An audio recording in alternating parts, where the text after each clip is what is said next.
साम्राज्य, सामान्यांचा असामान्य आवाज। श्रीराम सामाजिक संस्था सोलापूर संचलित श्रीराम जन्मोत्सव सोहळा 2024 निमित्त कुमटानाका प्रगती लॉन्स येथे वार्षिक नियोजन बैठक व पदाधिकाऱ्यांची निवड करण्यात आली। या मंडळाच्या वतीने अनेक सामाजिक व धार्मिक उपक्रम राबविल्या जातात।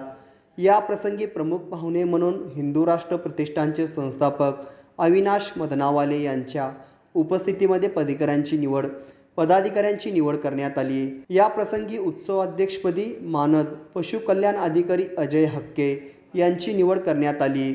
उपाध्यक्ष योगेश बाडीवाले, कार्याध्यक्ष राज जगताप, सचिव परशुराम मुंडलिक, सहसचिव राम भिसे, खजिनदार देवीदास सत्तारवाले, सहखजिनदार साहिल गायकवाड, मिरवणूक प्रमुख राहुल लंगडेवाले, हेमंत वरकल, किशोर बिरबनवाले, विशाल कुलकर्णी, लेजिम प्रमुख शुभम लिंबूवाले, रवी कुने, बाबू आनंदकर, कृष्णा जमादार, सोशल मीडिया प्रमुख सोमेश मैत्रे, श्रीकांत ओडिशरला आदीची निवड करण्यात आली।